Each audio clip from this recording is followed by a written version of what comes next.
Steven, can you say it with me? Trade area.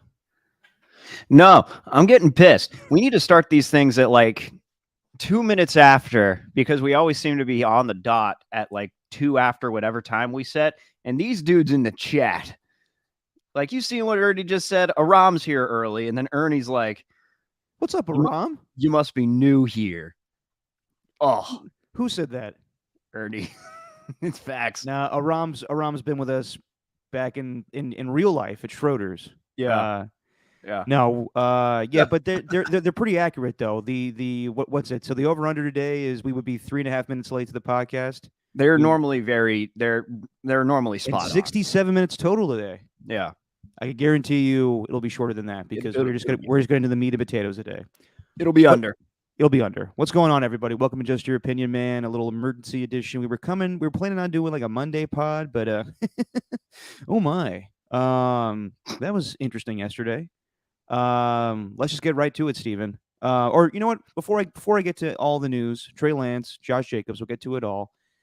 I currently have YouTube TV going right now, and I know we got college football today. I'm going to watch that later, but I got a quad box of preseason football going on right now. Wow. I'm pretty sick. Is that because of YouTube TV? Because of YouTube TV, apparently they're doing like a Direct TV, not a Direct TV, a Sunday Ticket preview where there are certain games that are available that are not in our market. So I'm watching currently Packers and Seahawks, Cardinals and Vikings. Cardinals are wearing some sweet unis. I think they're wearing like the old school Pat Tillmans, or they may just be like the current uniforms they're wearing now because they changed their uniforms. And we got Bills and Bears going on, so it's a smorgasbord here in the Saturday morning. But I know it's a tease, and after Sunday we'll actually get the real games going. Yeah, Jesse's gonna hate me with the quad box. Like, we're not doing it this weekend. I'm giving her as much time as possible, but by the time Sunday rolls around next week or 2 weeks from now, when the season actually starts, I might get in trouble a couple of the days. Like, just from the mere fact that I'll be sitting on my ass for like 9 hours straight, just watching 4 games at once. 9 hours of uninterrupted football. Yeah. Yeah, she'll start thinking that you're cheating on her with Scott Hansen.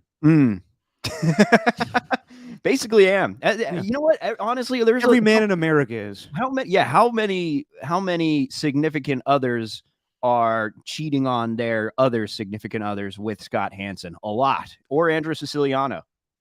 Well, not anymore. Andrew Siciliano's big ears are not going to be on during Sundays because Scott Hansen is the exclusive red zone guy now going forward. Right.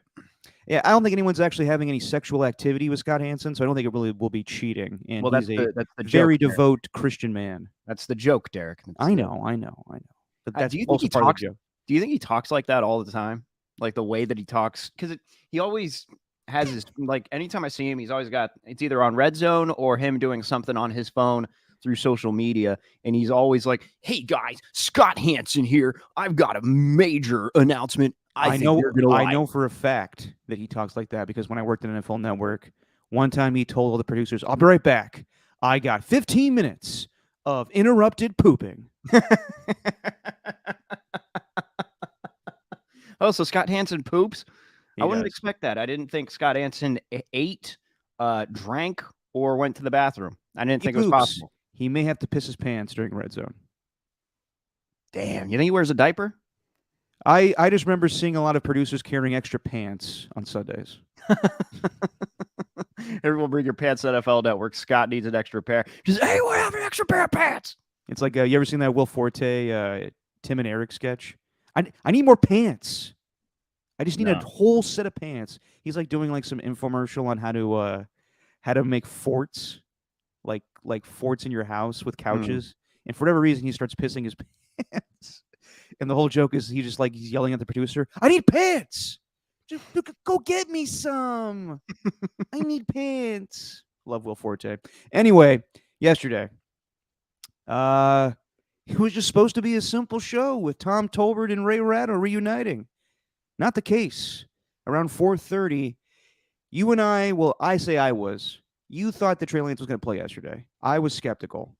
And I guess it was all ready for him to play, but they were figuring out trades. It was pretty clear. John Lynch went on with Marcus and Mack, and was straight up asked, "Did Trey Lance demand a trade?" And he dodged the question. And then Friday happens, 4:30. We've been hearing the Vikings were the team that was rumored the most. Turns out there was multiple teams that were trying to get Trey Lance. Buffalo Bills, Detroit Lions.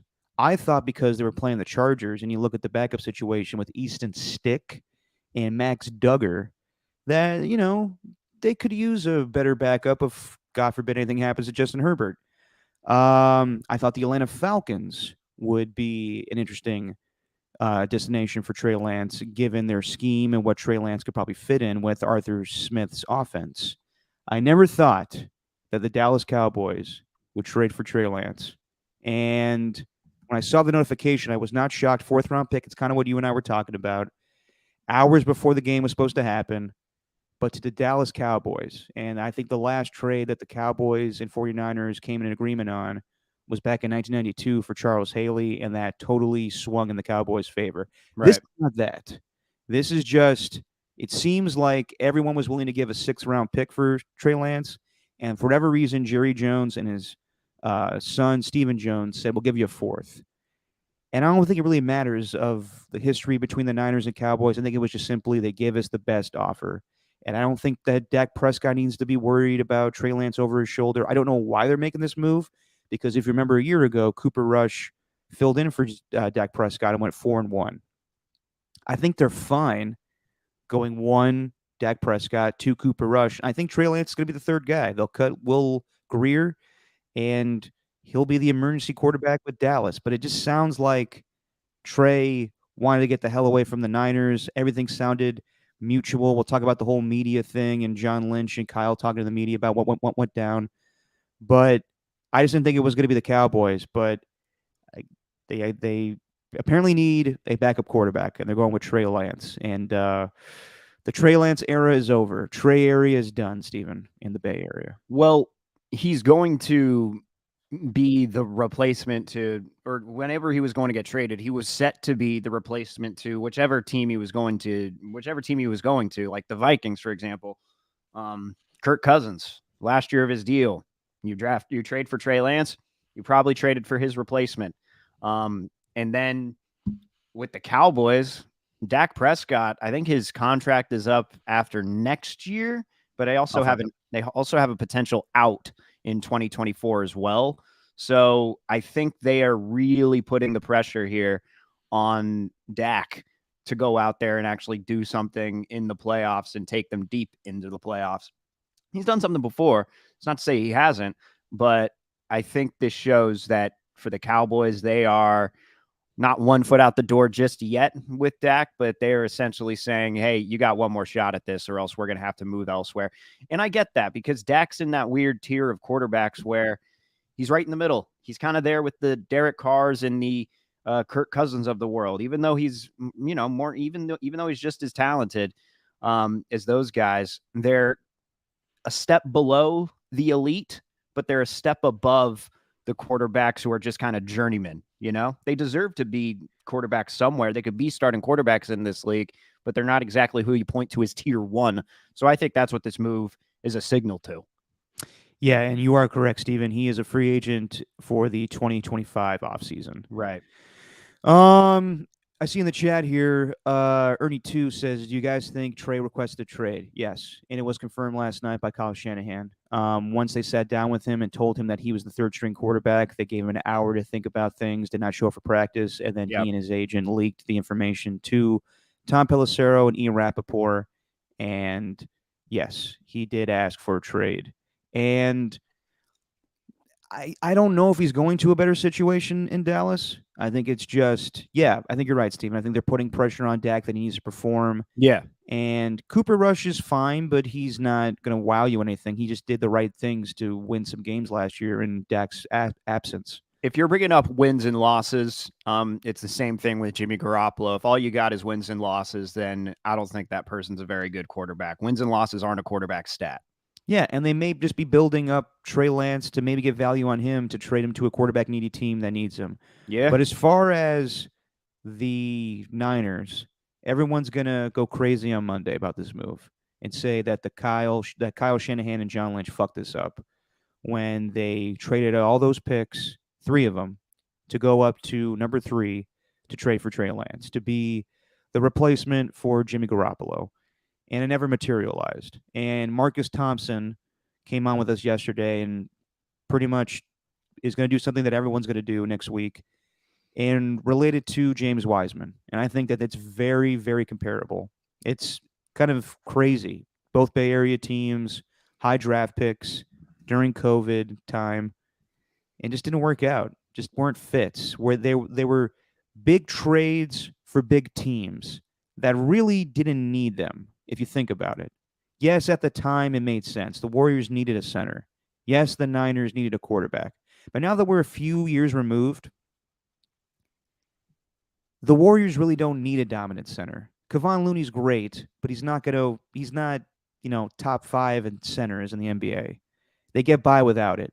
The 49ers, yes, of course they need a quarterback, obviously, but they don't need a Patrick Mahomes or Josh Allen. Now, they may need that guy to beat those guys, but as far as the success that they've been having the last few years, they've gone to NFC Championship games with Jimmy Garoppolo and Brock Purdy. And I may be totally wrong that I think that they're not going to win the Super Bowl because they have Brock Purdy. It's a lesser quarterback, but they could just get by with how much talent they have, that they're that dominant, and they don't really need a quarterback that's the prototypical guy that throws for 350 yards each week, 5 touchdowns. They can get by with a running game, a guy that runs Kyle Shanahan's offense, and a great defense. So I know everyone's going to go and say, oh, this is the worst trade of all time. Robert Griffin, of all people, who has a history with Kyle Shanahan, came out and said that yesterday. And I liked, if you saw the interaction. His was even worse, though. He said that if they didn't have a Super Bowl team, they'd be fired. But that's insane. And I like that Will Compton was like, shut the fuck up. Like, what are you talking about? But who built the Super Bowl team? Like, what do you think this is? What, they'd be fired if it didn't work out? It's not like they just came in and then drafted Lance in 2021. No, it took 4 years, 4 solid years. I think that might be a little you think that might be a little animosity towards Kyle Shanahan? Yeah, and also I think it's Robert Griffin.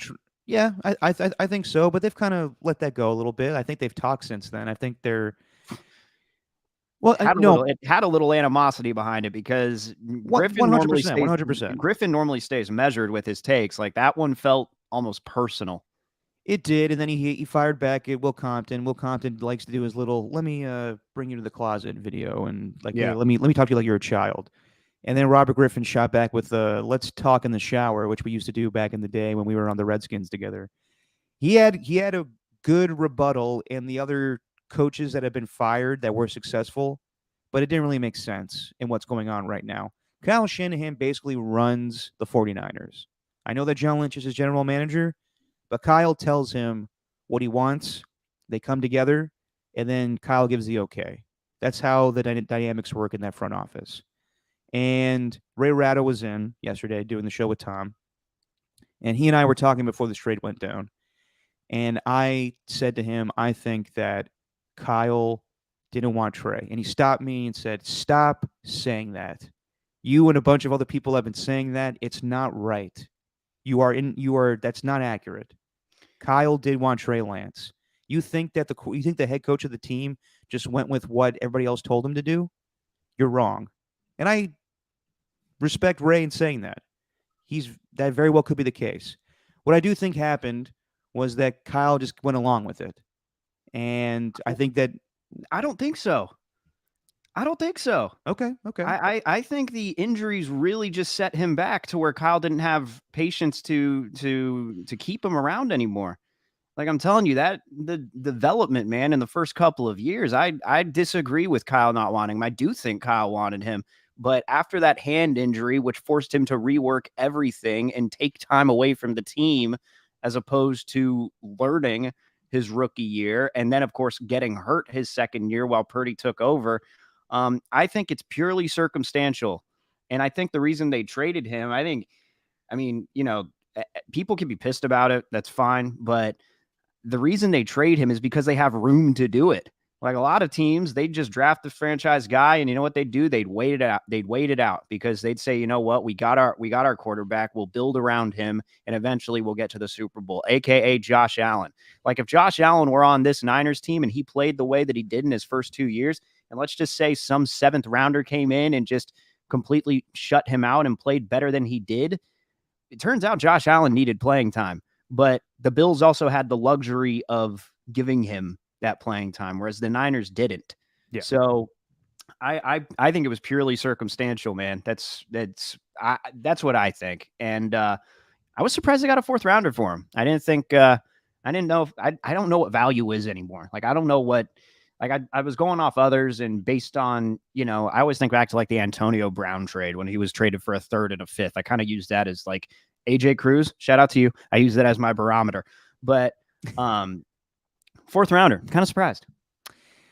I'm not. I thought that was probably the right compensation just for a guy. Like you go from a guy that was drafted 3rd overall and then dump him down to a 4th round pick. And I know he didn't play well. He's going to be a 3rd string quarterback. That seems like fair value to me. But I guess it was the most that anybody was offering. As far as the Kyle and John and everybody dynamics of selecting Trey 3rd overall, what I think happened was it was kind of detrimental, I guess, in that they traded up to 3, but not knowing exactly who they wanted initially. They had an idea. Like they knew that Trevor Lawrence and Zach Wilson were going 1-2. But when they traded up to 3, they're like, okay, we can weigh our options and see who's the best quarterback. And they had time. So they evaluated Justin Fields, Mac Jones, and Trey Lance. And I do believe, this is just my opinion, man, but I do believe that for the longest time, Kyle was set on Mac Jones. And then after a while, with no one actually telling him, I don't think Jed York kicked the door in and said, this is what I want in my organization. No, what I think happened was that the scouts and John were all telling him, for what we traded up to and the value that we could get at 3, it's better that we draft Trey Lance. And Kyle didn't say no. I think he was just like, all right. I think that Mac was his guy for the longest time. And then he was convinced, as Ernie 2 says in the chat here, convinced that that they should go with Trey. But I believe his gut instinct at first was to go with Mac Jones because that's the type of quarterback that can run his style of offense. And I don't want to hear comparisons. I see some people in here say it's like Jamarcus Russell. It's not like Jamarcus Russell. Jamarcus Russell was given time to play and he sucked. And then it became a whole thing of character and everything. And they released him. He was a bust. Trey Lance is not a bust yet. He was just not given an opportunity to play because he's James Wiseman. I don't think James Wiseman's a bust either. He doesn't fit with what Kyle wants to do, and they didn't have time to develop him. I think it was very risky for them the whole thing was risky. The guy hardly played in college. He didn't play at all the COVID year. He had 1 showcase game, and then they drafted him 3rd with the intention of him developing under Jimmy. And it was supposed to be 1 year, maybe more. Fans are impatient, and it just didn't work out. They didn't have time to develop him and also win at the same time. It's very hard when you have a Super Bowl ready team to then say, well, the priority is that we get this quarterback right. Well, everybody else on the team is like, no, we got to fucking win right now. It's the same thing. Like you think Steph, Draymond, Clay, we're all like, we don't have time to figure out things with James Wiseman. Like, we got to go. We got a guy in Kevon Looney that's more than capable. Let's fucking do this thing. Let's get Gary Payton back. He knows how to win. Sometimes you just got to roll with what you got in a championship-ready team. And sometimes you just bite the bullet. As they said last night, we swung and missed. And they owned it. I don't think anyone's really to blame. But it happens. And you know what? What was sacrificed were picks. And everyone's going to go like, well, they could have got Jalen Waddle. They could have got Jamar Chase. Stop. At the end of the day, they still won a lot of games. They've been in the NFC Championship game in the last 2 years after they traded Trey Lance. It was just a matter of what they got in Trey Lance. They'll be fine. They swung and missed. That's what happened. Yeah. All right. Jesus, Derek, you're going on. Sorry. I'll shut up for a while. I'm trying to I'm trying to think of one thing, the Jamarcus Russell thing. I saw Spadoni's tweet get a few likes too, but saying like this was the worst draft trade of all time. That's fine.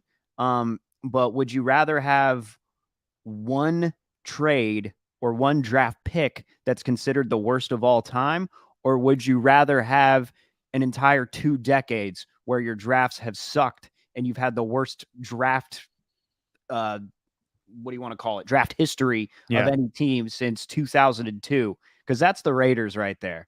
Like, would you rather have one bad trade where they've built the entire team really through the draft? They haven't done like a lot in terms of free, except that, they did have, they did get Charvarius Ward and, picking up Javon Hargrave, the DeForest Buckner trade, but they still had DeForest Buckner.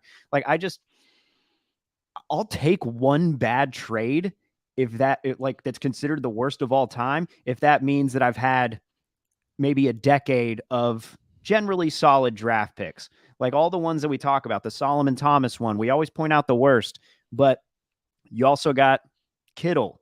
You also got Purdy. You got, I guess you did pick up quite a few from free agency and through trades and stuff because Trent Williams is also included in that. But Fred Warner, Dre Greenlaw, pretty much everyone on the defensive line.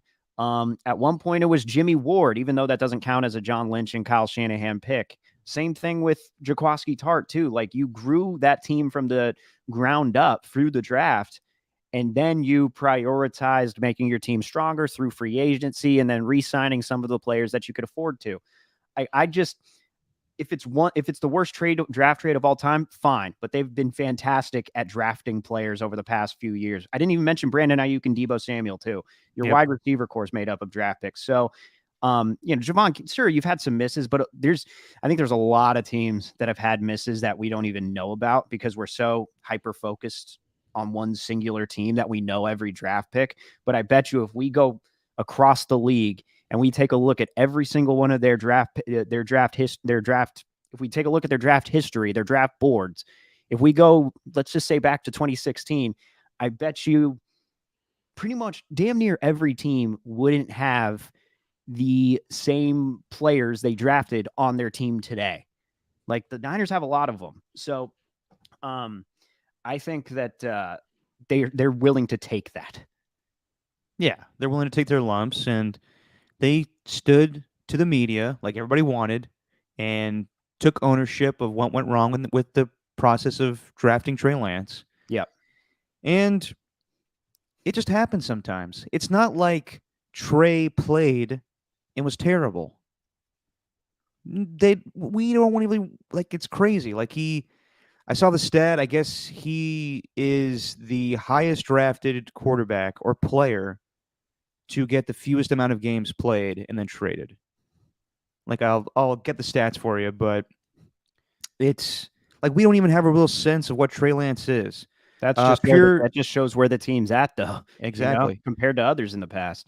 Per NFL research, Trey Lance's 8 games with the 49ers are the fewest games played by a top 5 pick, QB or otherwise, with the team he made his debut with in the common draft era. Right. And that does look bad, but is it an indictment of John Lynch and Kyle Shanahan and their job security? No. Like, again, they like I said the last podcast, if the 49ers win the Super Bowl this year, does anybody give a shit? No. No. I'm sorry. Yes, about the trade, you mean? No, not at all. Exactly. It'll be an afterthought. I think that people don't need to focus so much on the draft itself. Like, to them, like when Les Snead was making all those moves for the Rams to win the Super Bowl a couple years ago and said fuck them picks. Yep. Now they're having to, take accountability for everything that they did. They're having to rebuild. Yeah. But they'll do it all over again for that one Super Bowl. So yes, were those 3 first-round picks traded to get Trey Lance a waste? Yes. Will it cost John Lynch and Kyle Shanahan their jobs? Absolutely not. They are a Super Bowl contender, and they might win it this year. So in the grand scheme of things, they'll take ownership for this thing, but they'll tell you behind closed doors they did the right thing. And they'll tell you in the public too. Like, I'm sure it was very hard for them to trade Trey. Like, they wanted him to stick around and be the third-string quarterback and develop and maybe, in time, show that he could be the backup quarterback. Like Sam Darnold won't be there forever. I'm sure they want him to stick around and do something with this organization. But at the end of the day, Trey Lance was promised something, and he got hurt. Life's not fair, and he wanted to get an opportunity somewhere else, and they were happy to do that for him. That 2021 draft was a success as far as I'm concerned. They picked up Aaron Banks in the second round. Trey Sermon was a miss. Ambry Thomas is set to be a starter in the secondary. Diamador Lenore is good. Talanoa Hufunga's an all-pro. Like they did okay in that draft, given all things. Elijah Mitchell was also drafted then in 2021. Like they still got some pretty damn good players in that draft, even though we'll all say it was a miss with what they could have had maybe in that first round. And again, I'm going to go back to the 2022 and 2023 draft. Sure, there were some players that they could have had, but if they were in the same position, let's just say if they didn't trade those picks, and let's just say they had like the 29th overall, it's not like there's like a smorgasbord of stars that they could have picked up. So sure, you might have missed out on some players in 2021, but going back at 2022 and 2023, you didn't miss a ton. Like that's what I always go back to. And when I think about Lance's career with the Niners, I'm always going to go back, and this was news to me when I learned about it, mostly because of Trey, and the team continues to tell everybody this, but we're always so putting a microscope on that week 2 injury where he hurt his ankle and it was just nasty injury. But that finger, man, that finger in the preseason really set him back, I think, way more than we realize. Mm-hmm. That one little finger injury, even though he went out there against the Texans that year and did just fine later in the season because he had to replace Garoppolo. But that finger, I think that's one that really, I think that was kind of the straw that broke the camel's back, so to speak. I think that was the one that, even though we were so focused on everything else, whether how Shanahan's developing him, all this sort of stuff, it's that finger, man. I'm always going to look back on that finger. Yep. And weirdest sentence I've ever said in my life. Look back on the finger. And I liked how you use smorgasbord. It's the second time we used that so far on the podcast. Yeah, we need to use that way more. We need to use that and jabroni way more on this pod. Just your jabroni and smorgasbord, man. So what would they have done differently, though? What should they have done differently back in 2021? If people are going to say, come Monday, this is the worst draft pick of all time, or trade, what should they have done? Should they have just stayed at 12 and taken Mac Jones? He's not doing well with the Patriots right now. Should they have drafted Micah Parsons? Yeah, sounds great. But now they got to figure out what's going on with Nick Bosa, and you can't pay both guys. Let's remember that Micah Parsons wasn't an edge rusher coming out of the draft. He was a linebacker. He was a middle linebacker. He was a middle linebacker, and they switched him to edge rusher. So I don't think the Niners would have drafted him anyway because they weren't in need of a middle linebacker at the time. We can't forget that, but everyone passes that up because we don't want to think about it. We always just want to focus on the one star player of that draft that they miss on. Micah Parsons was a middle linebacker. They wouldn't have drafted him. They changed him to an edge rusher in Dallas as soon as he was done with preseason because he was decent enough at linebacker, but they just said, you know what?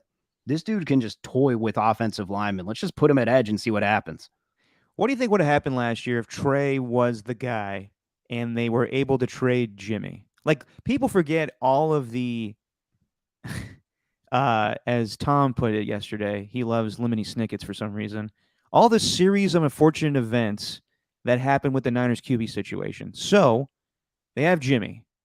They draft Trey.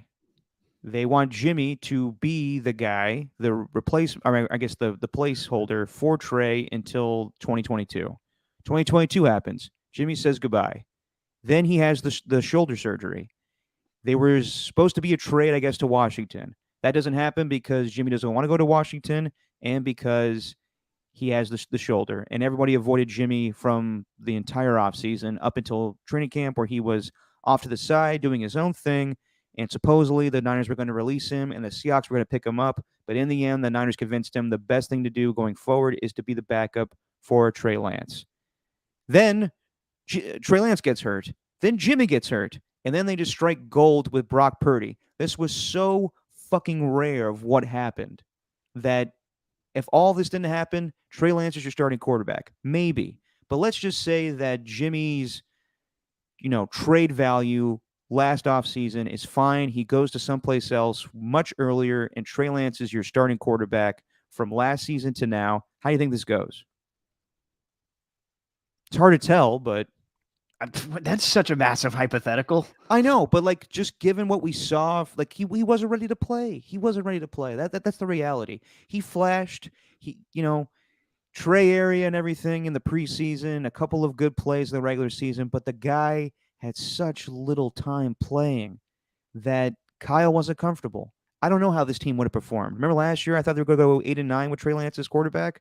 That's basically because I thought their defense was so good and they have everything else, but they're not ready to rip the Band-Aid off of their quarterback. I thought that it would have hindered them for a while. Like if we look on it now and he's affecting wins and losses for this team, then you could say it may be one of the worst draft trades of all time. But he didn't impact the team. He just impacted what fans think of Kyle and John and when it comes to the draft. Well, I think what they would have done is the same thing that they did. They traded for Christian McCaffrey, and they picked up another defensive lineman in Javon Hargrave and gave him huge money. So I think they would have made those same moves even with Trey at the helm. I'm not like, that's the thing, is they seem to have done everything else right except this decision with Trey. Like that's about, like, they got the best running back in the league. They got a guy who could just totally run through your offense. Like I don't really believe in these hypothetical. I don't think they would have done anything differently. Like I don't really, I don't know. I don't go so much on this whole what would have happened situation, because they've built a Super Bowl team even with all this going down. So they would have just done the same exact thing that they did now, just with Trey Lance as a quarterback. What they would have done in terms of record, in terms of playoffs, we'll never know. I don't know. If that finger injury didn't happen, maybe his second year, he'd be a lot better. And if Garoppolo didn't get hurt.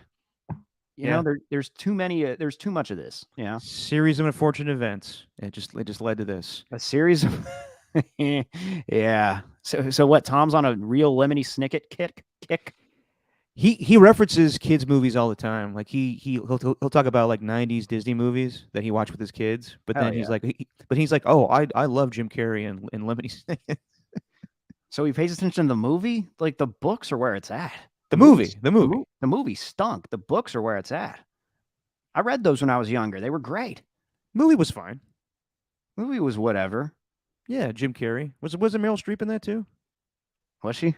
Yeah, she was like something. Was it Count Olaf? Olaf, yeah, something like that. No, it wasn't. No, it's not something like that. It is. I know. You got it. It wasn't. It wasn't my favorite Jim Carrey movie. I just feel bad for the Niner fans that won't hear Trey area ever again. Really missed out on a great call.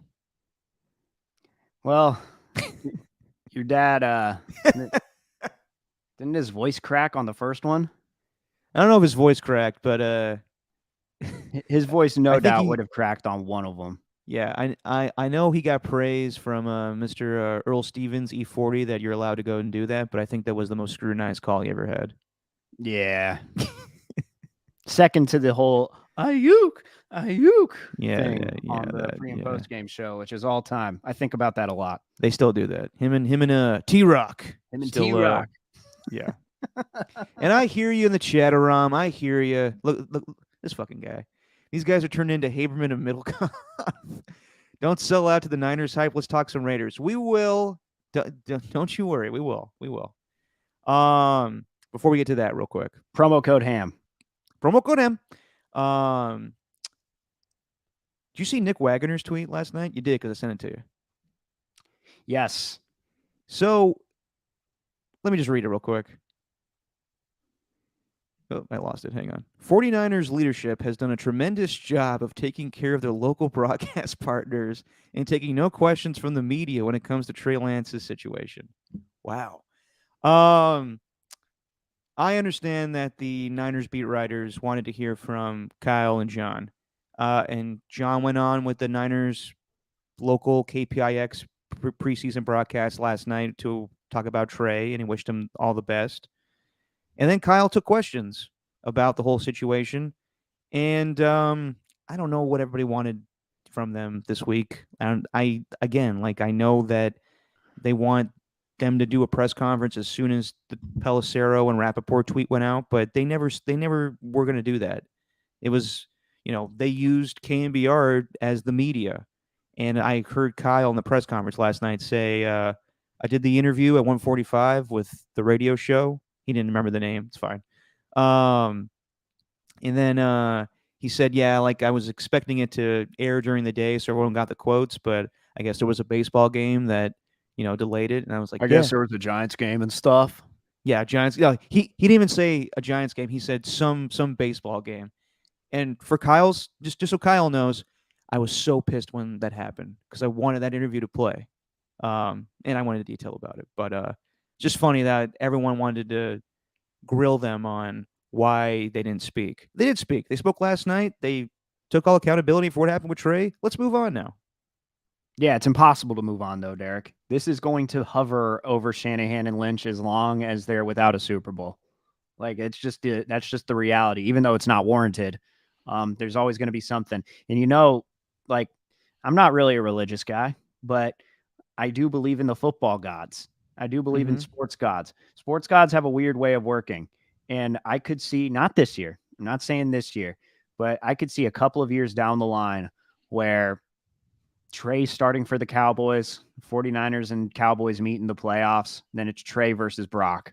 Like I think the sports gods have a weird way of working out. And this is one of those predictions that's not even going to live on because that's probably not going to happen until 2025. But I just think I think we're in for it. I think we're in for a 49ers Cowboys playoff game with Trey Lance starting for the Cowboys and Brock starting for the Niners. Well, they'll see each other this year. I think it's week 5 on Sunday Night Football. Yeah, but Trey's not going to be playing. I know, but what about tonight?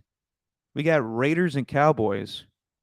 You got Jimmy Garoppolo on one side, and you got Trey Lance on the other side. Trey's not going to play. Trey's not going to play. I don't want any starters playing. I don't want that. I don't want to. What about Josh Jacobs?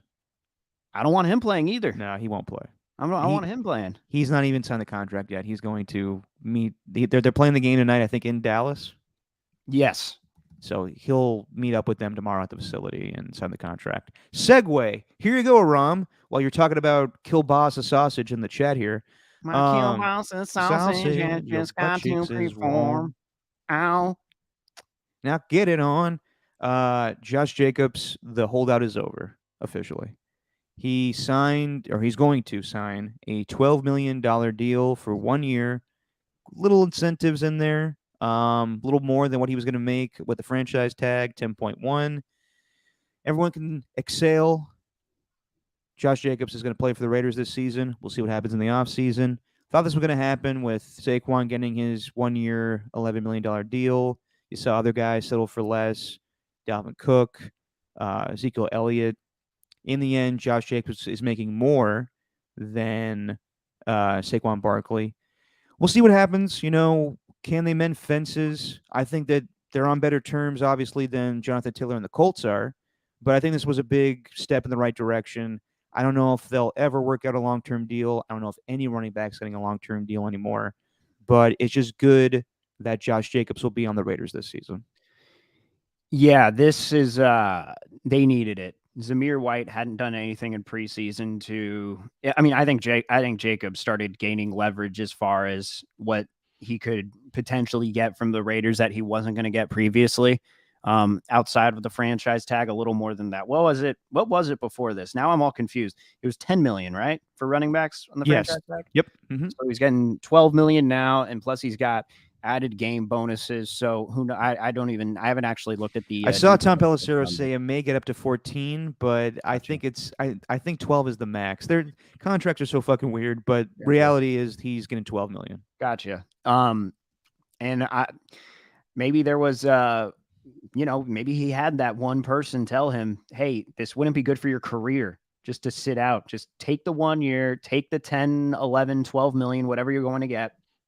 and be the Josh Jacobs that you were last season. And who knows, maybe you'll change the tune on some people, and maybe you would get a long-term deal or a longer term deal. Maybe it's even actually a shorter term deal where you get more on average. Maybe it's like a 2-year deal worth, I don't know, $30 million or something like that.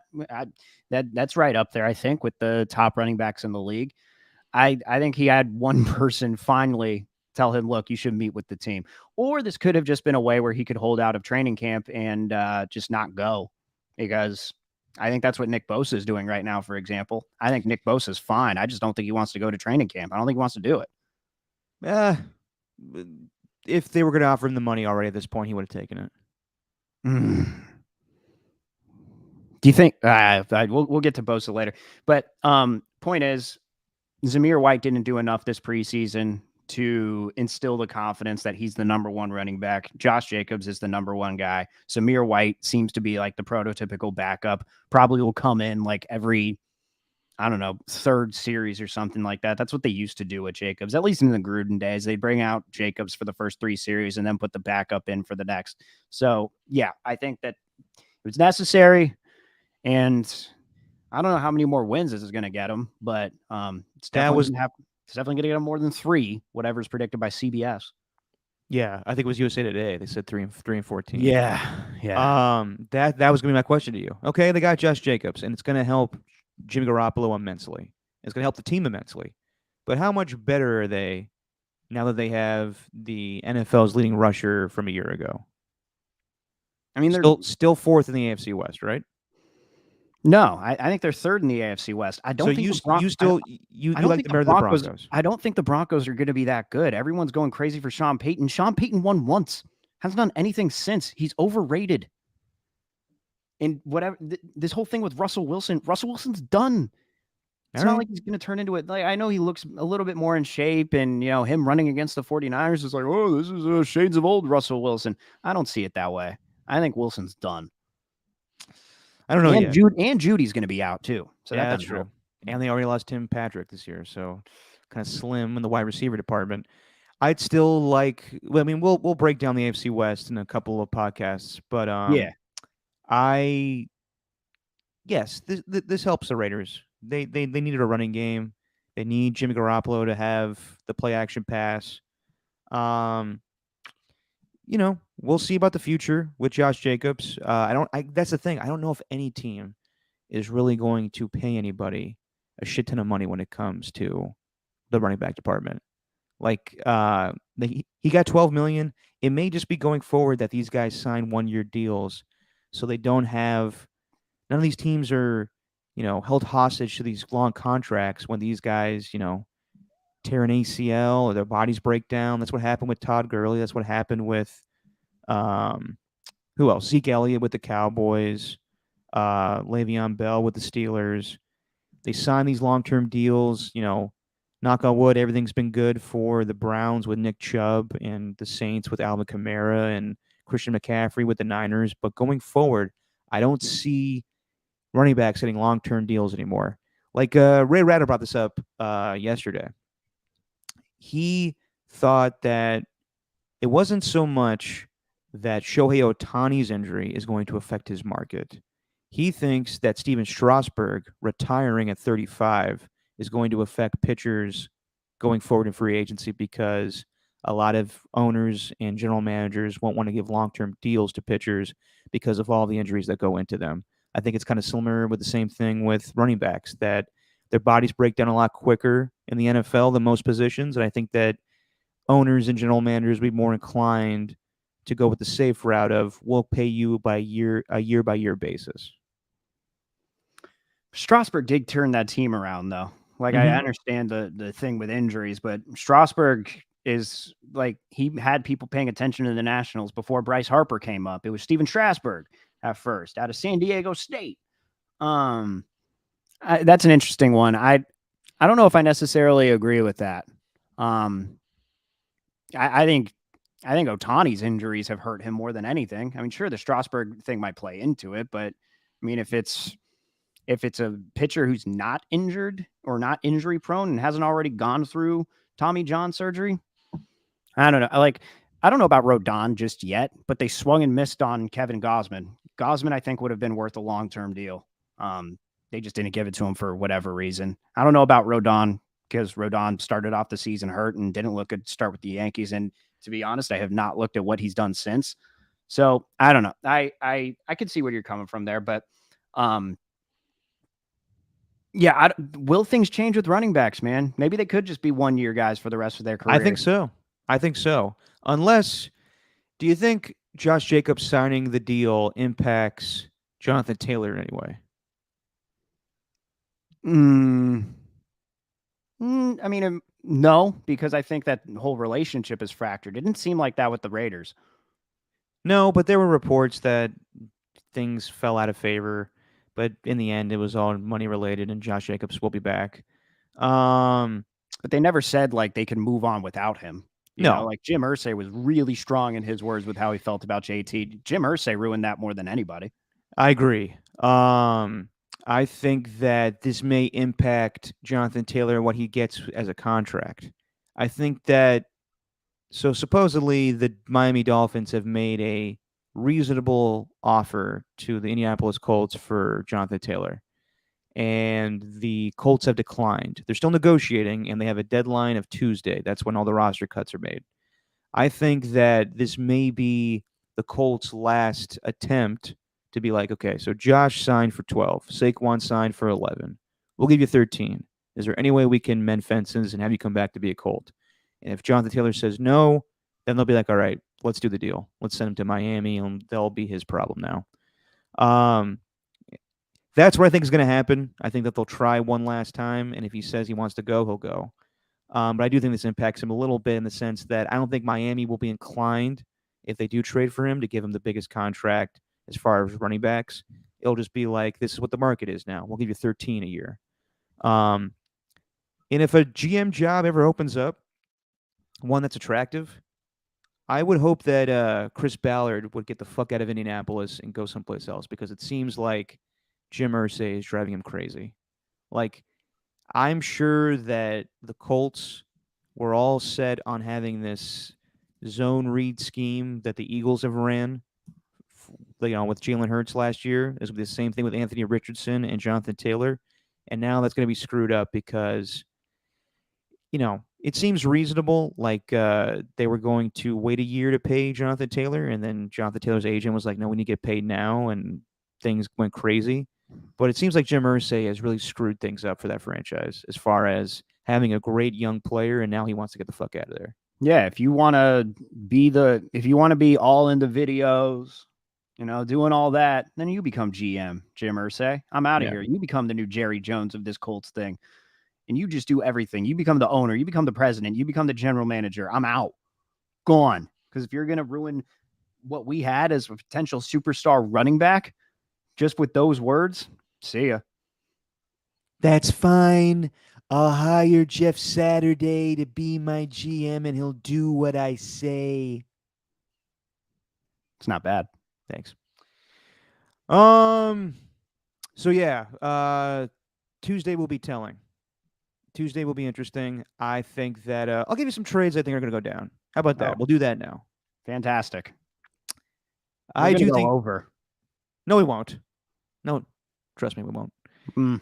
Jonathan Taylor will get traded to the Miami Dolphins, probably for like a second-round pick, and they'll give him $13 million a year. I see that happening by early next week.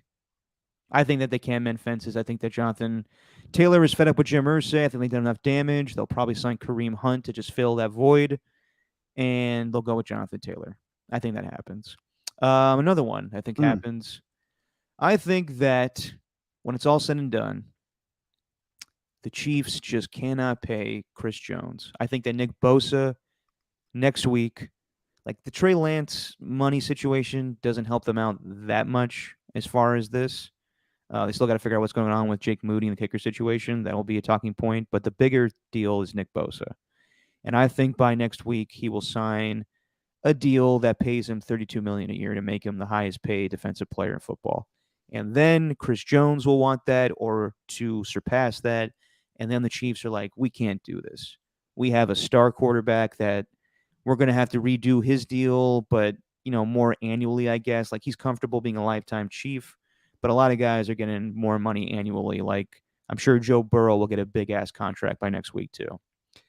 So when you have, I think John Gruden famously said it a few years ago when he traded away Khalil Mack, you can't pay the quarterback and a defensive player the same money, man. Yes, you can, but Oh, when your quarterback is making a shit ton and you want your defensive player to make the highest paid defensive money, that's not going to work out. So I thought you were gonna go with the Gruden quote. You ever seen a mansion, man? A big, beautiful mansion. brick by brick. You gotta build the blocks. All right, you gotta build the blocks if you want to make a beautiful mansion, man. No, I really was going to say, you're like my wife when you get in space, man. You just get lost. Just get lost. I do think that you a fan, man. Are you a fucking fan? Yeah. I was over at that Metallica concert. You seen them, man? Hey, man. That's my song, man. I was reading up on the Source magazines, man. You got Dr. Dre and Charles Woodson gonna be the new face. Oh, sorry, Dr. Dre and Eminem, the new faces of hip hop. And then you got Charles Woodson, man. Daryl Russell. That's you guys. Then you're coming in with the Outcast, man. That Andre 2000, 3000, 2500, and Big Boy or Small Boy. The South has something to say, man. All I gotta say is, hey, yeah. I do think that in similar fashion to Khalil Mack getting traded to the Bears right before the season starts, I think that Chris Jones is going to get traded to the Bears for maybe 2 first-round picks. They could pay him.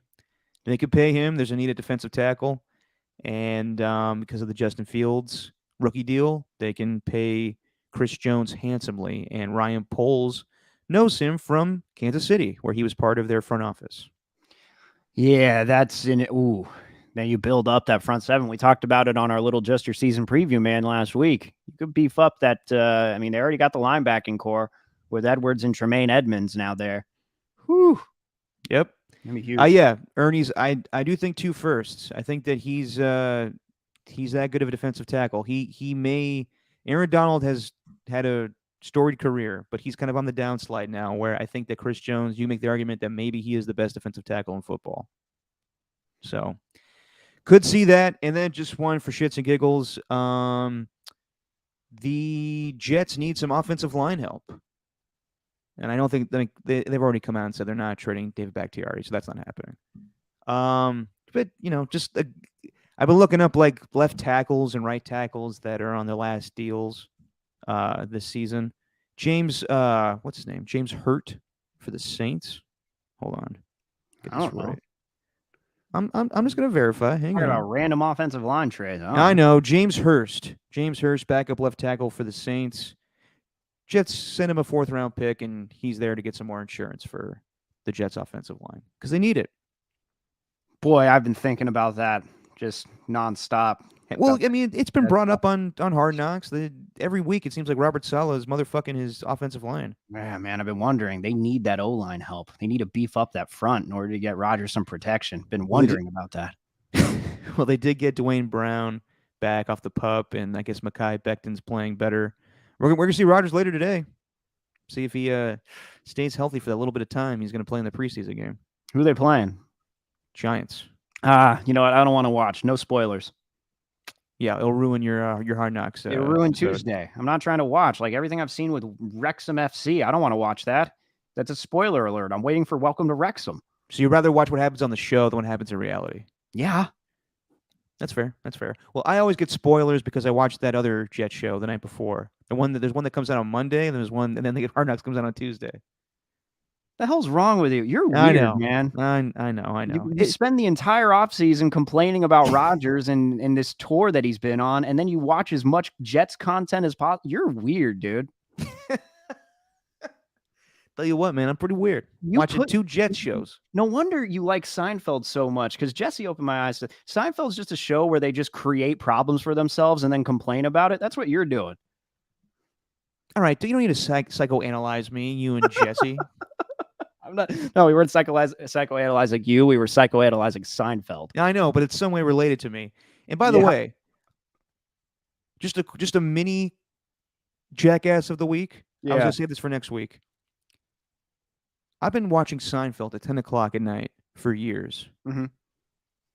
Who's ever running KPIX Plus in the Bay Area? How dare you?